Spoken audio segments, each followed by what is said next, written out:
the idea that of caring for our land. So if you've heard recently our new CEO, John DeFries talk, he talks about the Malama mindset. And, Malama is to care for, to nurture, basically we need to take care of Hawaii, our land, our culture, and our people. And, that is going to be reflected in not only the safety standards that are in all of the hotels and attractions and everything, but also in our marketing.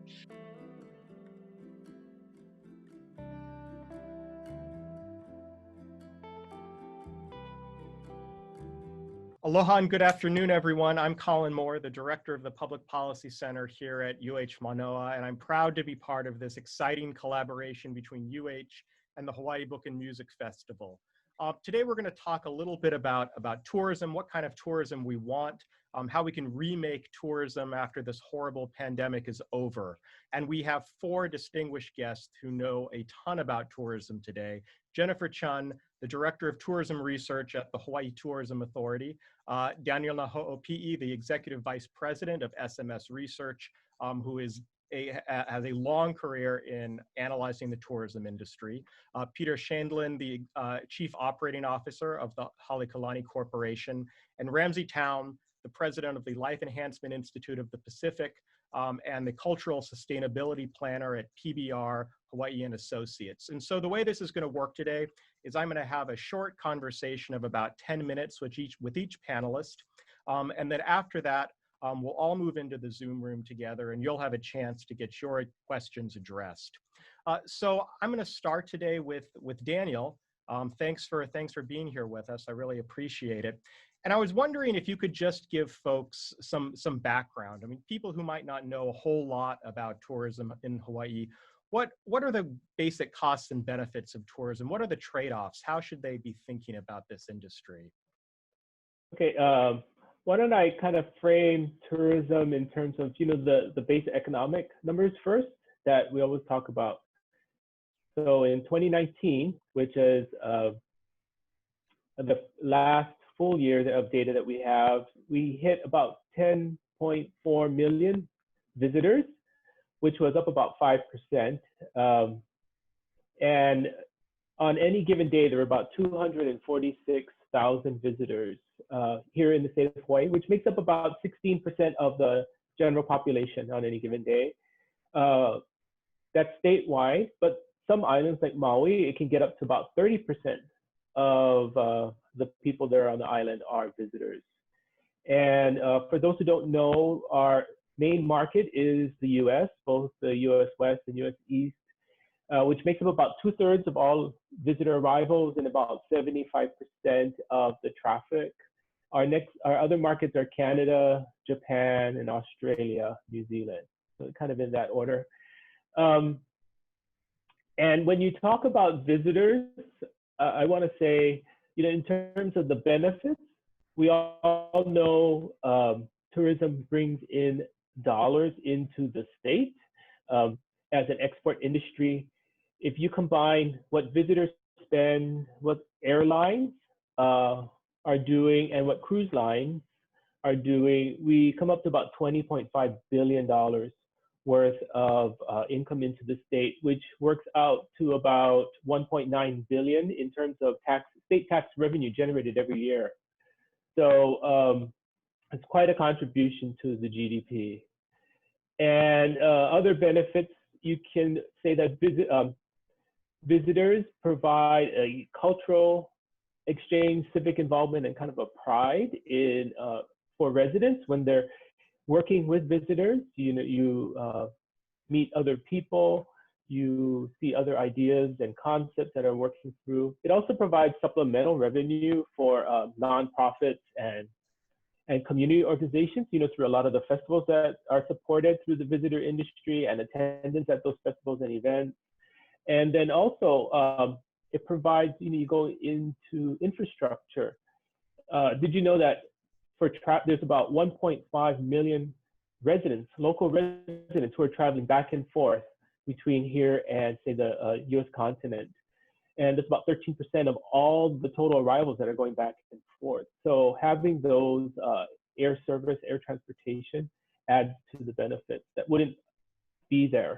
You know, like right now, we have limited flights, and so residents are having a harder time traveling as well.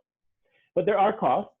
One of the things in terms of more of the qualitative is that the type of visitors that come here might not be in line with the lifestyles and ideas of the communities that we have now. You know, tourism is not always consistent with some of the community values. We have to talk about good visitor behaviors. And we also have good, you know, residents don't behave well sometimes too, but there's things like, you know, do the visitors know where to go or not to go, not to be wandering into residential areas or unsafe areas, disturbing cultural sites or community areas. So, but that can be ameliorated in some way.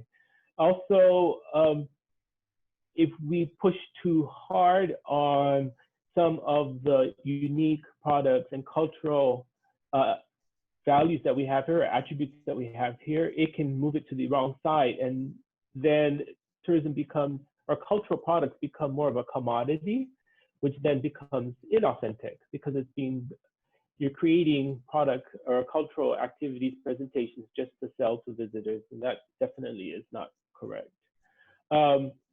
Particularly on neighbor islands or the other islands except Oahu, traffic is a big problem.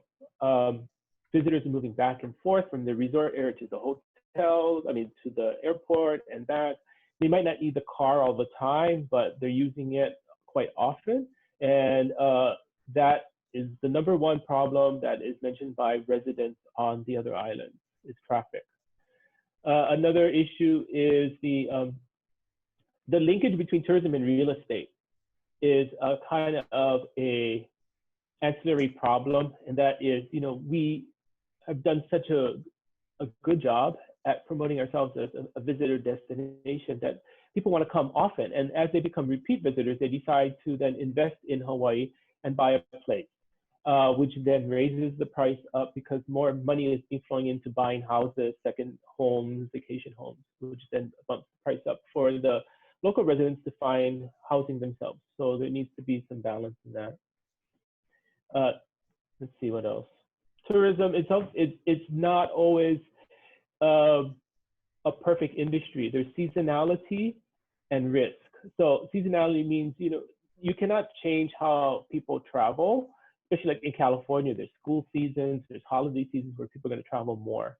But that causes problems here in Hawaii because there'll be ups and downs of high employment times and low times where we have to cut back. And so it doesn't make a very consistent industry. The other is risk. By visitors from international ports, so people coming in, we cannot control what's happening with natural disaster. Maybe a country is having a problem, or right now like a pandemic.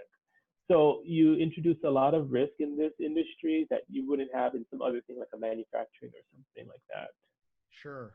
Yeah, so just some of the basic issues. You know, I know a lot, I'm sure you get this question a lot, and maybe there's no good answer to it, but how many tourists is too many? Is there a target number or that you think about when folks are designing kind of incentives for tourists, or is that really just depend on the infrastructure and other things like that? There is, I don't believe there's a carrying capacity because it's an idea of the balance. You can have fewer visitors as long as the money is flowing through and what they're doing is appropriate. So there's less impact to the environment. Then you can have maybe increase a little bit. If the type of tourism that you're doing is maybe staying in the resorts or like we said, talk about the traffic or something like that, then you can have more visitors and if infrastructure gets developed. But right now, I can say that, you know, we have reached a point where in certain areas, definitely there's overcrowding. There is, we already talked about the traffic and things like that. So it is a balancing game and a very complicated issue. But you can see that there has been some tipping points in 2019. Sure. Because you've studied this for so long, maybe I can ask you more of a speculative question. Okay. did we make any mistakes in developing the tourism industry? In other words, if you could go back to the 70s and change something, was there anything in particular you'd change?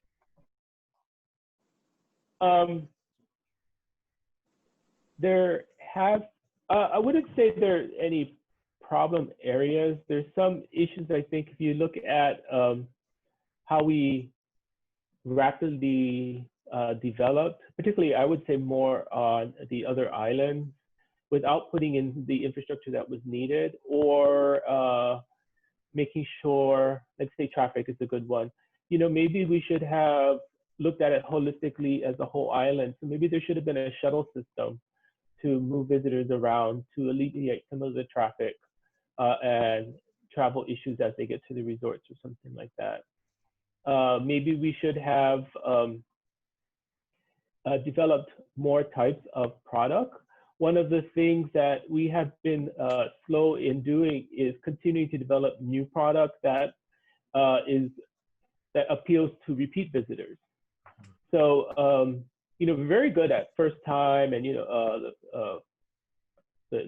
maybe once or twice that they've come to Hawaii so they can explore, but we're not good at creating things that repeat visitors can do that can still spend money, but keeps them occupied, as opposed to just sitting and not getting out of their accommodations and things like that. So I think that's something we should have learned.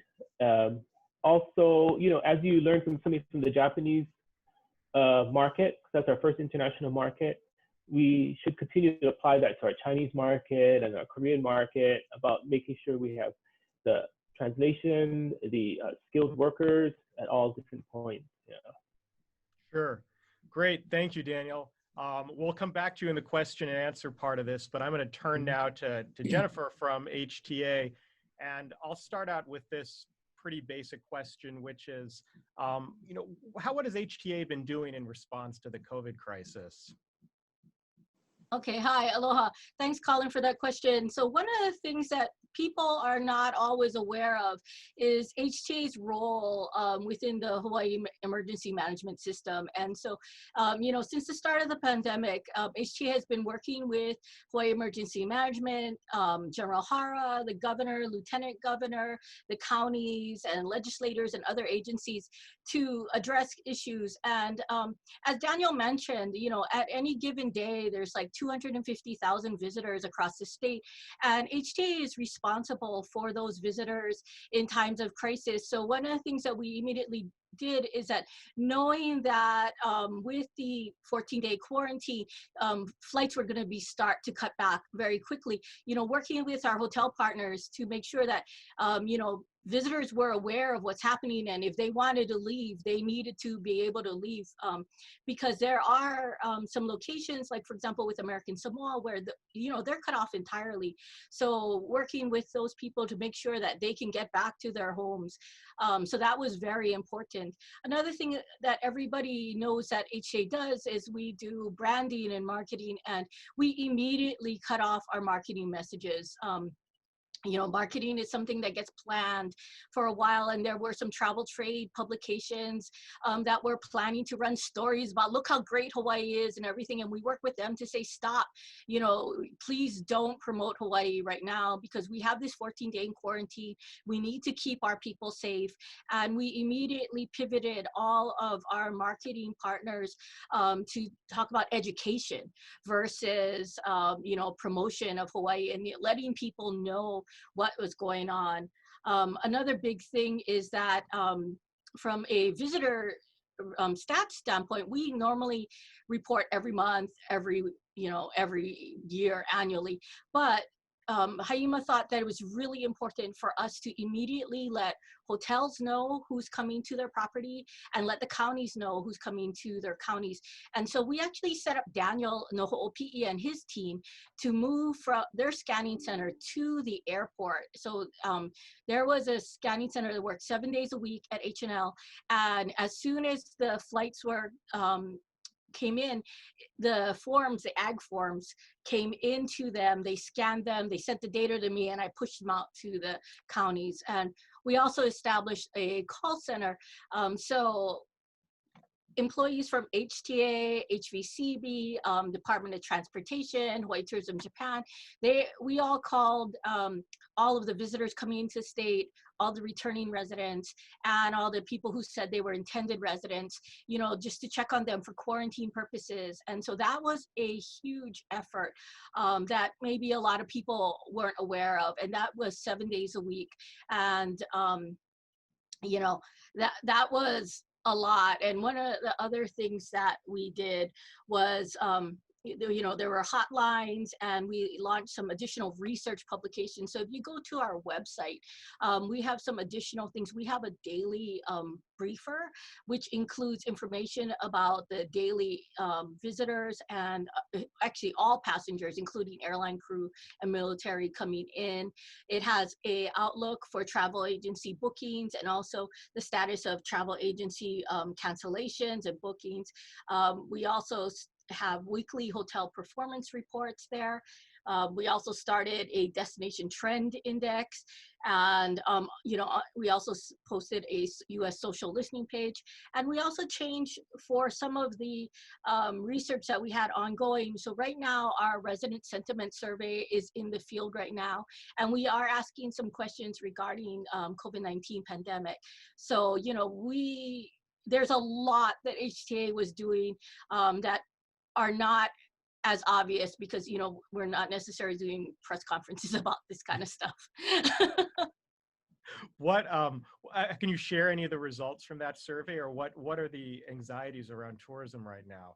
Well, it's still in the field right now, and it's going throughout the month of October. So anybody can answer it as long as you're over 18. You know, please do. It doesn't matter if you're in the industry or anything. As long as you're a Hawaii resident, please give your opinions. And so I should know very soon. But we have it in the field for a while because we want everybody from every island, you know, to be able to participate. You know, sometimes people say, oh, you know, Moloka'i Lanai, it's underrepresented, and, you know, but we want everybody to have that opportunity.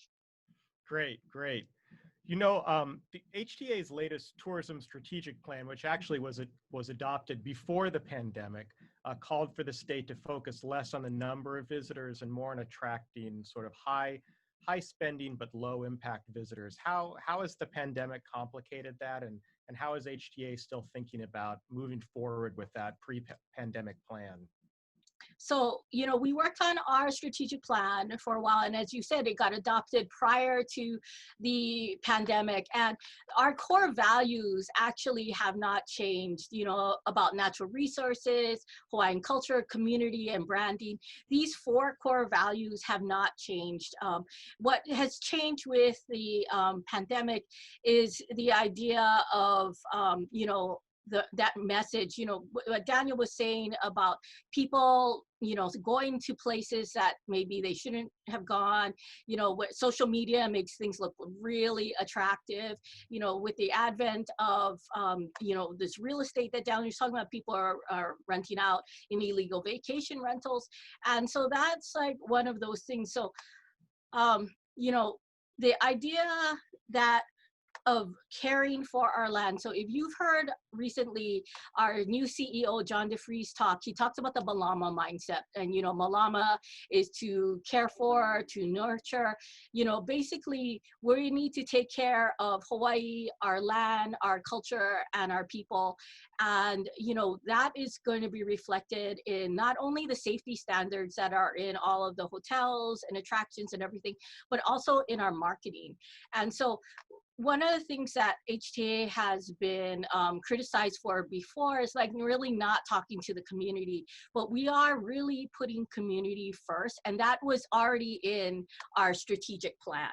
But what we did for this in response to the pandemic, and Daniel Naho'opi'i's group is actually involved with the Maui Nui. We have these destination management action plans, and each county is has their own plan. And you know, because it's not cookie cutter. When you ask Daniel about you know, how many tourists are too many, well, it really depends area by area, and even within the county, it depends on the different areas in the county. So we're giving the community the opportunity to be involved with the process. We're working with the different county agencies, and different state agencies, and really trying to find that balance between that economic need that, because right now, yes, tourism is the economic driver for the state. And while other people are developing, alternative economies, we're not there yet.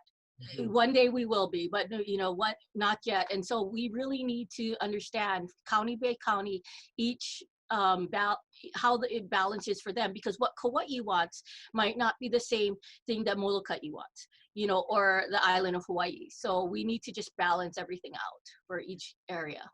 Sure, we've gotten a few questions about that sort of generally ask how we can make tourism more sustainable. But I think the point you just made was really interesting, and I was wondering if you could give some concrete examples about how the models might differ among different islands. I mean, what makes Kauai's tourism model different than Hawaii Islands, for example? Okay, so I knew that somebody was going to ask me about that. So I tried to study up on this, because I'm not actually, Caroline Anderson, who is our director of community, she's the one who's actually directly involved, and she's doing a wonderful job with these meetings. And so, I was looking through what Kauai wants, and, they're talking about like, more enforcement about, illegal vacation rentals. They're talking about like a Kauai 101 primer, and, like getting that message out with the community and understanding what they want. For example, I'm going to scroll through my notes here, with Maui, they want to promote like the sunscreen laws and educate visitors on the sunscreen uses, providing incentives for recycling. So, those are kind of different focuses, and not to say that those things aren't important to all counties. It's just where the different counties want to put an emphasis and where they see their needs. Because now that you talk about sustainability, I want to mention that the Hawaii tourism industry in general, we've been tracking it for many, many years. It's been going on since the beginning of the previous century, right? And, we've seen like the different shocks, there's been recessions, there's been other pandemics with, with SARS and, the swine flu and other things. And the industry has been pretty resilient. And, if you were talking about sustainable tourism, a lot of people would say that the Hawaii tourism industry is sustainable, except for the fact that now, with the changes in tourist behavior or visitor behavior, we really are getting, as Daniel said, that resident pushback, and, finding that balance. And so this idea that has emerged, from sustainability is actually now regenerative tourism. It's like people who want to leave the place better than when we found it. And, when we're looking at our US market, because they're basically the ones who are going to be flying, because the barriers to entry are low compared to our international visitors, and we already have flights in place, that idea of regenerative tourism resounds very strongly with the US market. So we feel that that's a good fit. So we're going to have people who have this opportunity because of social distancing. Everything's going to be fewer people, smaller groups. They can have a more intimate experience with, our culture, with our people. They can get to know each island better. And, there are going to be programs that people can participate with, that they can give back to the state and to give back to the islands. Great, that sounds great. Thanks, Jennifer. Thanks for sharing that. So I'm going to turn now to Peter Shaindlin for the industry perspective on some of this, who's the CEO of the Halekulani Corporation. And I think we'll bring him up on the screen here. Peter, are you there? Great. Thanks for joining us. I'll just start out by asking you a similar question I asked to Jennifer, but on the industry side, which is how are you folks grappling with COVID right now?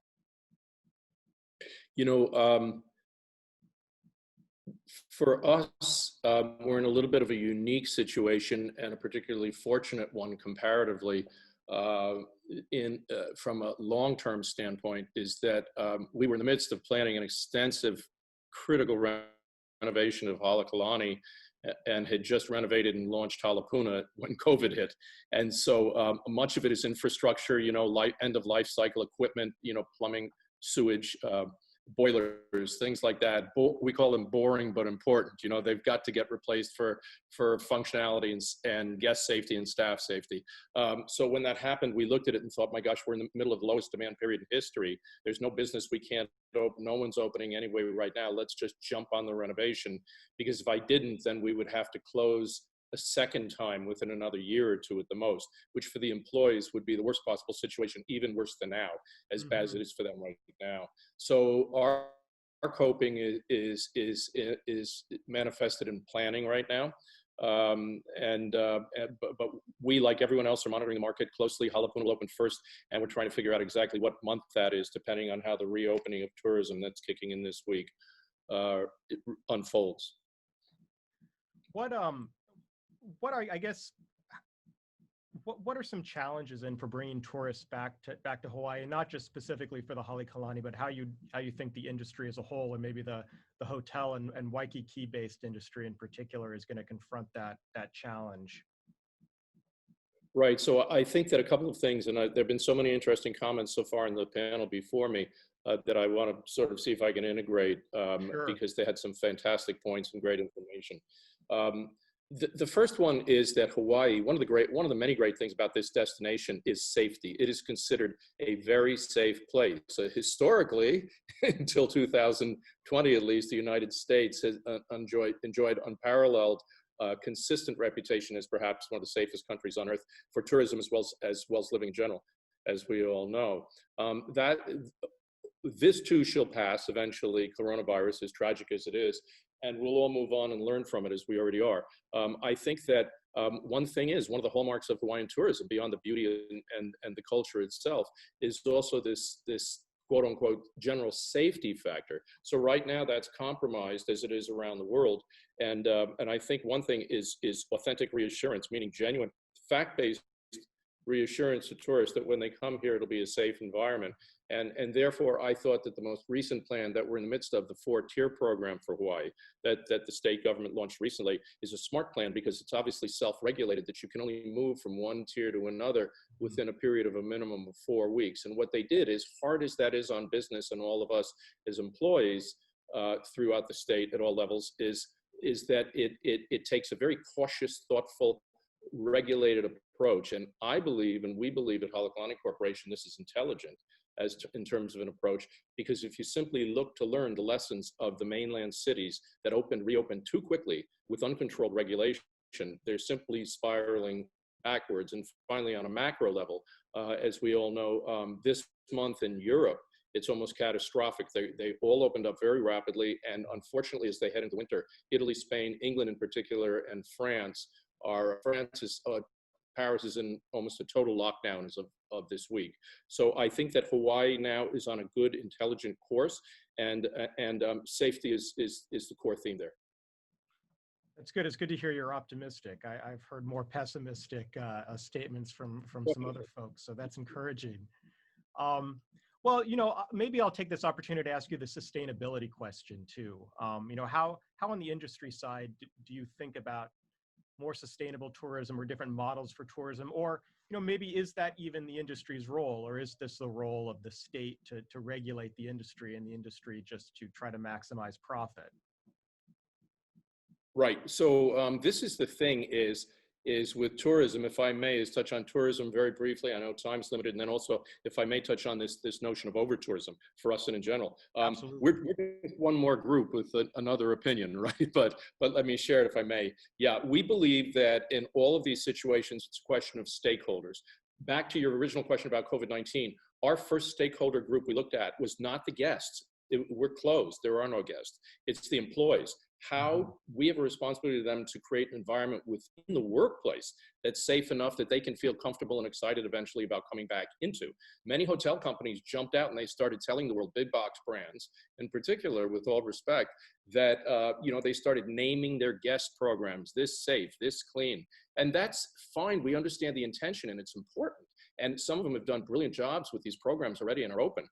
But you have to make your employees feel safe first, because That's why people are coming here. They're coming for Hawaii, the culture, and part of the culture is the people who live here and serve them. And if they don't feel comfortable, we're not going to open. So we work backwards from an ideal situation. Anyway, stakeholders for us in tourism, we see five. One is obviously the population, particularly the local population, the residents, and the indigenous culture. That's one. That comes first. Number two is there's government. Obviously in a democracy. Number three is business, big and small, and as Daniel mentioned, profit and nonprofit. Number four for us are the visitors. We won't have any tax revenue without most of them. And then number five, we've added one in the last year or two, which everyone overlooks, and it's the natural environment and all the other living creatures that can't defend themselves. You know, it's interesting. I swim all the time. I'm an open water swimmer. I swim at Kaimana Beach all the time and haven't been in lately because of the sharks that are entertaining everybody over there. But they now believe that one of the reasons the sharks are coming in is because there's no water traffic with boats and engines. So is that a bad thing? No, it's just to ruin my swimming routine. But with that, over tourism, Colin, you're the policy expert here. I know that by your background, but I'm going to take a chance and just say this is I really do believe, we do believe that government policy is the real control here. And the reason we say that is, yes, there are many businesses who like to buy more land, buy more hotels and everything else. But they can only do what's regulated. And that also relates to alternative lodging like Airbnb. They get bashed all the time because, you know, they're letting too many tourism in, nobody can control it. I don't disagree one bit, but they are able to function to the extent that regulation allows. And that again comes back to me for government policy. So I was recently at the Vanderbilt, about 2 years ago, the Vanderbilt Mansion, famous tourist spot in Newport, Rhode Island. And I met the manager when I was on the way out. And I said, oh, it's very beautifully done. And he said to me, oh, we're so excited. We're so happy because this year, Peter, we had 2 million people walk through this house. And I said to him, are you really happy about that? So, you know, comes back to your original question. You know, eventually there's no ground left, there's no lawn left, there's no floor left because it's getting stampeded. For what purpose? High spending, low impact visitors, you mentioned earlier. Yeah, I think it's a noble goal and a great theory. I'm not sure it's achievable to an extent by which it would significantly reduce the amount of overall tourists in order to soften their impact on the footprint. But finally, if I can just add quickly, you know, this policy issue, you know, this growth issue, a key question. And, you know, as a corporate leader, I get attacked on that all the time in different settings, public and private, even family. But we're not running around trying to buy a bunch of land and a whole bunch of hotels in Hawaii. We're trying to just get 2 reopen. And most companies and most investors with hotels have 1 or 2 or 3 here. And that's probably all they'll have in the long term. The government allows the growth. So I'm not trying to put everything on them today, but I'm coming back and saying that there's a wonderful opportunity Hawaii has. We have not been overrun to the extent as certain cities like Venice, other destinations around the world.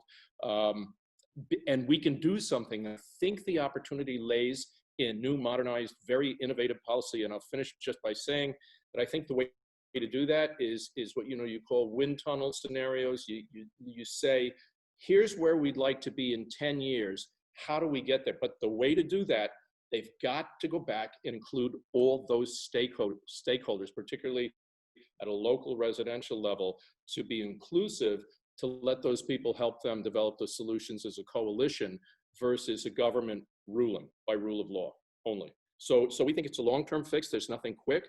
And do we think it's too crowded here? Yes. I will just tag on and say that the recent discussion in the news by some of my esteemed colleagues, I respectfully disagreed with them when they said, you need to start adding fees to the main tourist spots like Hanauma Bay and so on and so forth.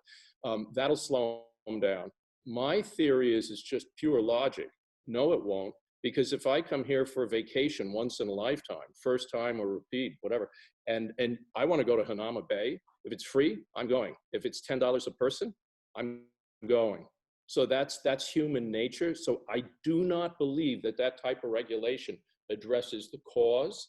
I believe it's only symptomatic and will simply raise more tax revenue for the government, and the same amount of people will still come.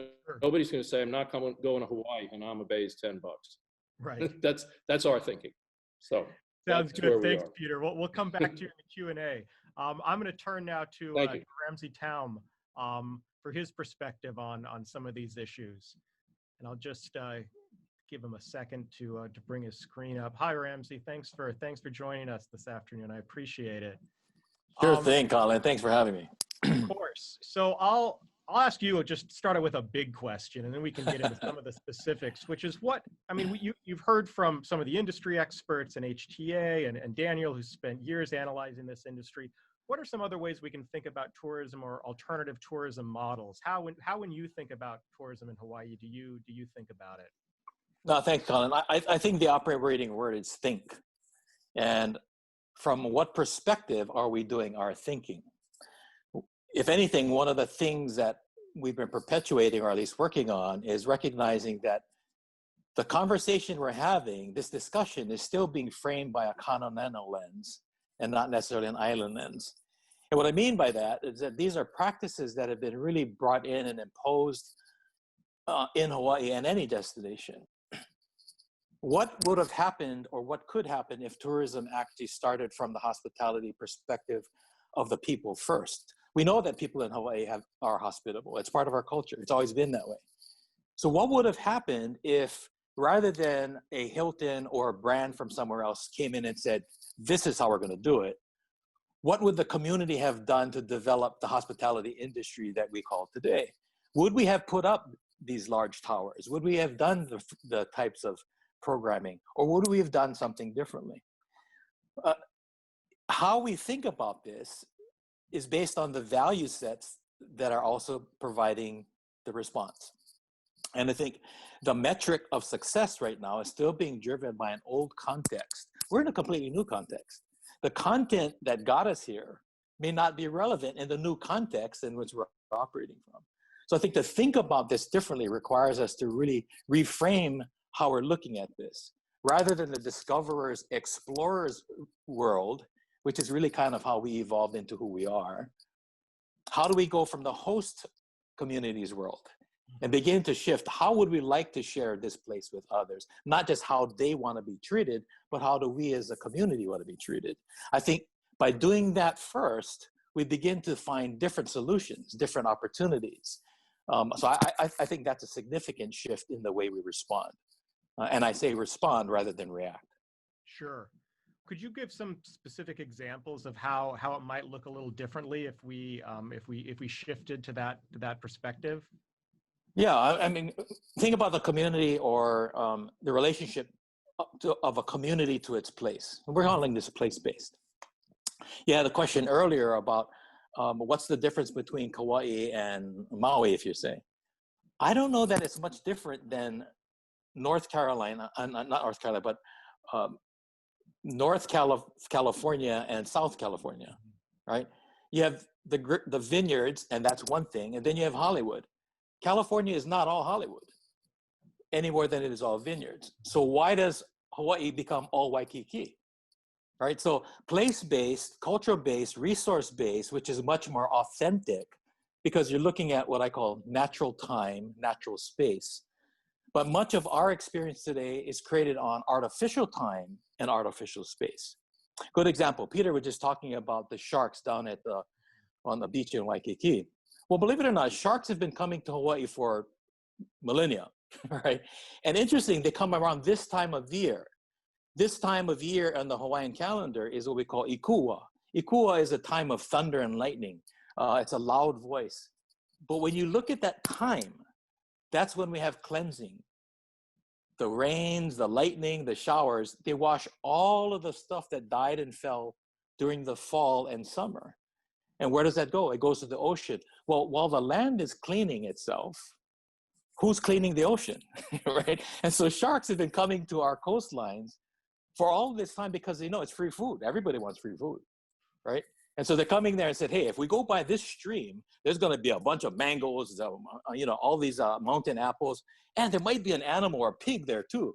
Well, they haven't made the distinction between what that looks like. It just says it's in the water, that's food, right? So artificial time is saying, hey, this is the best time to bring visitors from elsewhere where it's cold. Let's bring them to a warm climate, artificial time. Natural time is we've got sharks in the water, right? So all of a sudden you have this collision of artificial time and natural time. And all of a sudden it's the shark's fault for being in the water when the visitors are here. You see what I'm saying? Yeah. So if all of a sudden we began to shift and say, here are the seasons and the times when these kinds of experiences can be best realized. Because for instance, I'm not going to go to Capistrano in the middle of summer and say, okay, launch the swallows. I want to see the swallows now, right? Or come here in the summer and say, where are the whales? For some reason, we believe that we can control these other experiences. Well, what if we started aligning our practices with the principles of natural time? All of a sudden, it's exactly what Daniel was talking about earlier. All of a sudden, you're getting much more authentic experiences because that's what's happening, whether the visitor is here or not. Mm-hmm. And I think that begins to fall into how does a community behave, right? If someone wants to come here and have a cultural experience, say they want to enjoy the concept of taro farming. Right now, they say, I want to do that at 10 o'clock. Well, the taro farmer is not pulling taro at 10. He's pulling it at 7, right? So what if the taro farmer said, I tell you what, you come in the alo'i with me at 7 this morning. I'm pulling taro. You're having a cultural experience. You see that? That's authentic. That's different than me having to shift the cultural experience, the cultural reality, to the artificial time that is driven by bus schedules, feeding schedules, and the like. So I think the thinking overall needs to shift, that it shouldn't be driven by accounting processes as much as they align with accountability processes, which is really the mālama concept that John and others, and many of us have been talking about for many, many years. But I think that's a start. Sure, sure. I mean, maybe I'll just ask you one follow-up, because I mean, I think a lot of people hear this and this sounds so terrific. And then I'm sure the next question is, well, how can we start making that transition? Because we're, you know, we're stuck in the environment we live in, right? Which is our economy in some ways is dependent on a big tourism industry. How do we begin to make that shift over? Well, I think it's recognizing that any decision we make right now is biased, right? It's biased to where we just came from. And if we listen to our words and our language, if we say we want to go back to the new normal, you know, for me as an academic, normal in the classroom is a C, right? On the scale. So if you want to be normal, I might disagree with you, but yes. Yeah, but I mean, it's C, that's an average. So new normal is C- or C+, right? I think we want the A and the B experience. Right. So if that's the case, we want to shift to a different way of looking at this world and the experience and say, what is the preferred condition? And I start with that question rather than how do we fix the bad condition? Mm-hmm. And so if we maintain the fix-it model, I think what we're going to do is throw good after bad. If we look at a preferred model, what does the condition look like? And I think the elephant in the room in many ways is the prevailing business model that has been driving this. And one of the biggest principles of that is ownership. Communities don't have ownership. Most ownership of these large experiences are being driven by consortium groups and large owner entities that are not on shore. So consequently, any investment in Hawaii, even though it goes down to, and I'm saying this, it's not a bad thing. I'm glad our employees are getting paid, but it's still considered an expense from the industry standpoint. It's not a profit for the community.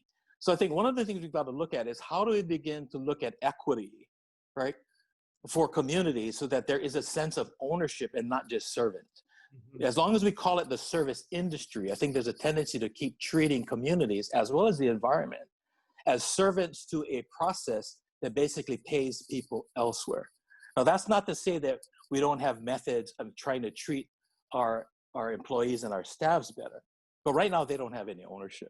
And I think it's one of the things that I think we need to shift is when owners are here, they treat the place a little bit differently. They're not too quick to extract either people or resources from this place.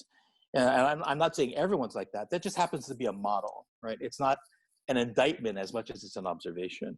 And I think we have the opportunity to shift that a little bit because COVID has flattened our curve in the way we behave as much as we're trying to flatten the curve on COVID and its impacts. Right, right. Thank you so much. That gives us a lot to think about, and I think we'll use You're welcome. that as our transition into the larger Q&A and take some questions from the folks who are listening to this on the Facebook live stream, and we'll bring Thanks, everyone Colin. back into the main Zoom room. Let me turn on the great. Thanks. So I'm going to start by asking a viewer question, and maybe a slightly awkward one, but it's one we might as well put on the table here. And the viewer writes, Senator Schatz suggested that some of the anti-visitor rhetoric is Hawaii's version of COVID xenophobia. Do you think anti-tourism politics have gone too far? Is there anti-tourism politics, or is this just sort of an understandable reaction to over-tourism? And is there anyone who'd like to start off with that, or I can direct it? I know this is a sort of tough question to answer, but I think it's one that comes up a lot. Are we not? Is this anti-tourism, or is it just the need to rethink the way we manage tourism here? Or maybe I could ask it a slightly different way, and maybe ask it to Daniel, which is, how have you seen over time the sentiments around tourism? I mean, being supportive of the industry and being critical of the industry, and what seems to drive that? Well, historically, as we've hit problems in our visitor industry, the support from the residents actually increases. For example, when we were during the Great Recession, we actually saw an increase in resident sentiment, positive resident sentiment, because people understand that the jobs are created that way. They will need to change behaviors. I think the residents are optimistic that the industry can adjust to provide the income coming in without the impact. And I think, but as Ramsay said, though, the residents have to be more involved, or be allowed to be involved, to monitor this situation, so that as visitor industry starts to increase, I think if they are part of the process, then the resident sentiment will continue to be positive. It's when it gets disjointed that there's an issue. Sure, Jennifer.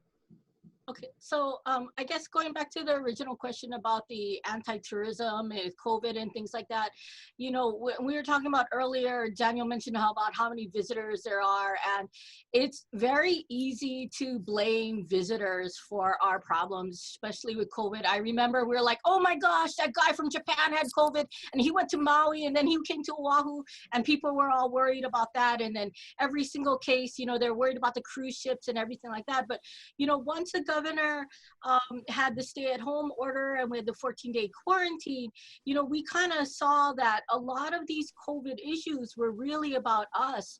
And, if you look at a lot of the Department of Health messaging right now, they're trying to get residents to be more responsible, because that's one of the things that they talk about. Like there were parties at the beach or things like that, or there are people who go to work when they're sick, and that's causing issues. That they're talking about the whole thing at the veterans home in Hilo was because of one resident who decided to go to work while they were sick. So we really need to focus on ourselves and be responsible, because right now we don't really have visitors, right? So we can't blame our COVID problems all on them. And yes, it is a little bit scary because of the unknown issue. Like, what happens when all these thousands of people start coming again? Will we get an increase in cases? And maybe statistically it's likely, but if we're protecting ourselves, we're doing all the wash your hands, wear a mask, stay away from each other, then that's going to help with the COVID situation. Sure. Thanks.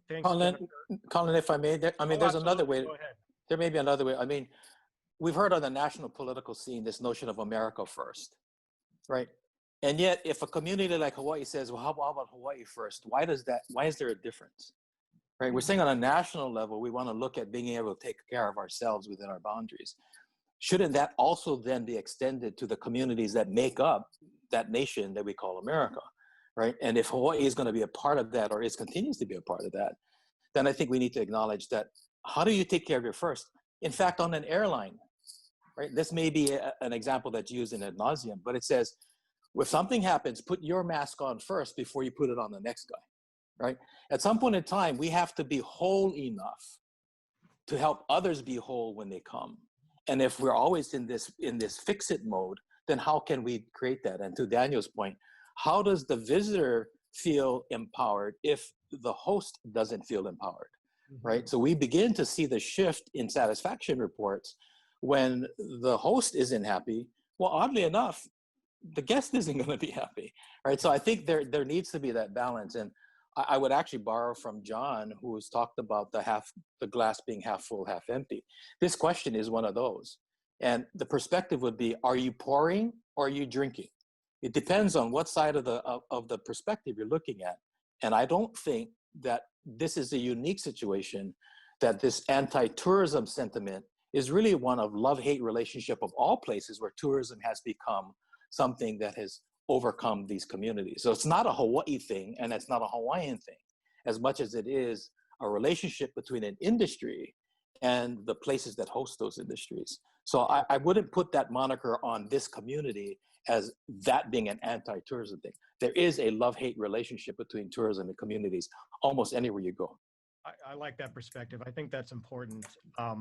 Peter, I'm going to address this next question to you because something relates to something you said earlier, which, and the viewer asked, Local 5 has said Hawaii isn't doing enough to protect our hotel employees. How can we make sure they're safe? And how is the industry making sure its employees are safe? I know you mentioned this earlier, but maybe you could expand on it a little bit.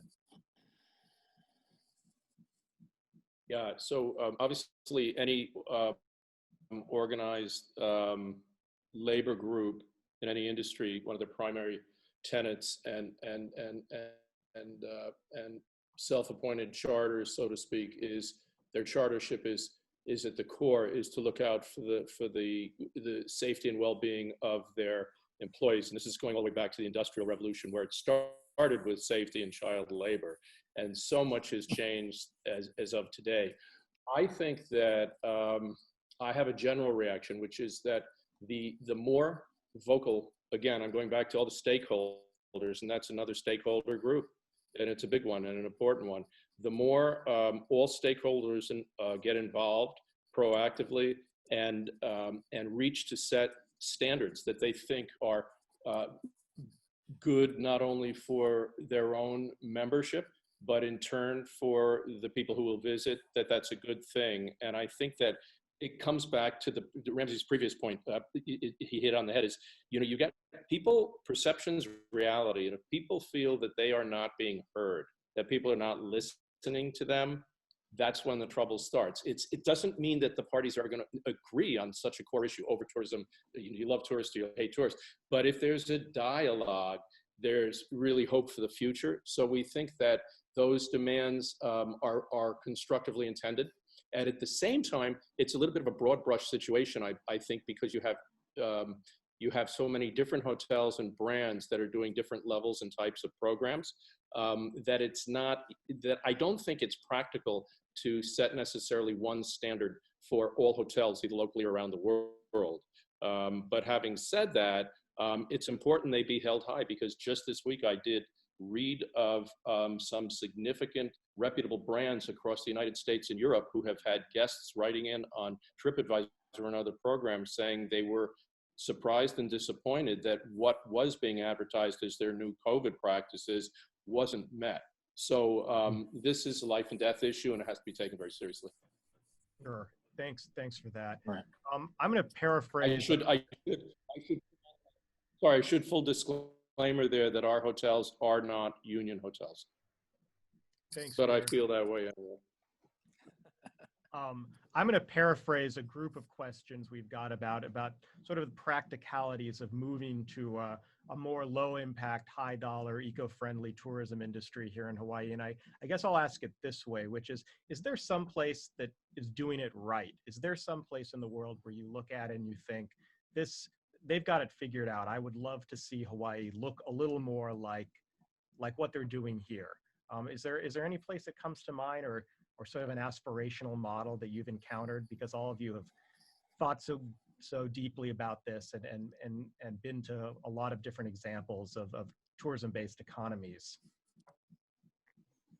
One that comes to mind is Costa Rica. They did a full switch. It took years and a lot of government intervention, but they went from that kind of large scale tourism and cruise, I think, and then they put in a lot of regulations to be more ecological. There are certain limits of usage and areas, but they also put in tax incentives for the businesses and the land development. So you need to, like I think Peter mentioned, it's all about policy for if you're going to make some of this, some of these shifts. Yeah. Thanks, Daniel. We have about 5 minutes left, so I wanted to end, and maybe we could go in the reverse order we started. So start with Ramsay, and if you could just kind of articulate your hopes for Hawaii tourism 5 years from now. Of what would it look like 5 years from now, if in kind of your ideal world, if you could think we had this crisis, we confronted it, and we're better off for it, what would our tourism industry look like in about 5 to 10 years? I think I'd like to see that the communities themselves are much more engaged in the invitation of visitors as well as the execution and implementation of the experience, and that they're not being engaged as entertainers or servers, but that they're really hosts. And as a result of that, the communities and the environments in which the experience is now being executed is also benefited as well. COVID, if anything, is demonstrated. Then we've allowed the ocean, the aina, to heal itself. The whales are back, the dolphins are back, the turtles are back. And so I think that needs to be a metric as well. But how does that look like? And not just the financial metrics, but the environmental metrics and the cultural metrics. So I think in 10 years, I'd like to think that the metrics have changed, that our success says we have just as many children in the swimming in the beach, eating from the land, as we have visitors coming and enjoying the restaurants, right? There needs to be balance, and there needs to be a different set of success metrics. There's as much hula as there is someone going and dancing in Waikiki. Thank you, Ramsay. Peter, Sure. I'll turn to you next. Yeah, on a somewhat related note, it's interesting. We've seen kind of these over the years. We believe that there've been sort of these, in general, around the world, three types of people vacationing, 3 eras. One was go there and use the place for your vacation. Stay in a hotel, go to a show, go to a local restaurant, sunbathe, go home with your wife and kids. And then the second one was is cultural travel, which still exists and is always growing, of course, which is wonderful. But that is sort of see the local culture, or go to the museum and observe what it's about, learn about it. Even some things are authentic, some are less authentic, but they go to what they consider cultural experiences. But we're starting to see the beginning of it, and it started to really push just before COVID, and I think it's going to be even big afterwards, is what they call give back tourism, which is people are going, last year I had to go to a business conference at a hotel in Morocco, beautiful hotel. They drove us, the recreation activity was you paid, and you got in a bus with the GM who took us into the mountains and took us to an orphanage in the mountains where people left babies on the stoop of this orphanage, cut into the side of this dirt cliff. It took us, it was 30 miles out. And they toured us, and we sat with the children in this orphanage and heard their stories through a translator. And then you could buy things, give money to the orphanage, and they gave you a brochure when you left, hoping that you'd give it to somebody who would adopt the child from that orphanage. And this give back tourism, a lot of people are starting to come and say, so in other words, the idea would be long-term, I'd love to see some ways that people could come here, and instead of leaving a tourist footprint behind, it could be redefined as doing something, giving something towards the sustenance and the long-term prosperity of local culture and traditions. In some ways, we need to get creative and innovative about how to do that. And I think the way to do it is to go to those stakeholders who are indigenous to this place and say, what could those things be in the year ahead? I'm not sure yet, but you're going to see this evolving in tourism very rapidly. And I think it's something that could be really, really wonderful for Hawaii. The people leave enriched who visited, and the people they leave who are from here can benefit. And it's not just about retail, things like that. It's about getting involved and giving something, clean a beach, those type of things. You know, it starts there. So I'm really hopeful that much of that will come here, and that this give back tourism, it has to be authentic and it has to be sincere, and it can't be advantageous or one way. So that's something that I would hope to see in the future long term. And we're talking internally about how we might be able to participate in some way. Thanks, Peter. Nice. Jennifer. So building on what both Ramsay and Peter have said, you know, I agree completely with Ramsay about, you know, the residents coming first and having that, you know, that emphasis on our community, our natural resources, and our culture. It's not just, you know, kind of like big talking heads. This is real stuff that HTA has been changing, and people maybe don't know that we've been changing that way, but we have been refocusing. And you know what Peter was saying about the giving back tourism, you know, that is that whole regenerative tourism model. And pre-COVID, you know, the Hawaii Convention Center, a lot of those groups, and mostly happening on Oahu, unfortunately, you know, they were going out and having these cultural experiences or having these beach cleanup experiences and things like that. So these things were kind of starting to happen, you know, pre-COVID. And now that we don't have groups, you know, we're going to have to like examine how we're going to do that. But I absolutely agree with Ramsay that, you know, it is about our community and our residents first. If this is a good place for us to live, it's going to be a good place for people to visit, and people are going to want to give back. Thanks, Jennifer. And last word, Daniel. Okay. Well, I want to see over in 10 years or so that the visitor industry is actually the leader in changing all our industries here in Hawaii. And Ramsay can attest to this, you know, the Hawaiian traditional values and such are very much a part of how we operate in the visitor industry. And can we see that same happening downtown here where I am on Bishop Street or something, that the same ideals of understanding the land, the people, are integrated into the daily functioning of the business and the decision making. And I think, you know, another good example was the Alawai Challenge, where the visitor industry took steps in trying to help develop a plan to clean that Alawai. And then, but residents too need to be a part of it, and businesses in the Ahupua'a there. So I want to see the tourism industry be the leader in making change statewide. Great. Thank you so much. Yeah. Jennifer, last word? Sorry, I just wanted to add one more thing, adding to what Daniel said. I do feel like tourism can be the driver to diversify our economy, you know, because we have all the different supplies that come into the industry, that tourism really can be that driver to kind of push that out. Great. Thank you all. Thank you, Jennifer, Ramsay, Daniel, and Peter. And thanks for everyone who joined us on Facebook Live. I learned a lot. I hope you did too. Thanks for coming to the Hawaii Book and Music Festival. Aloha.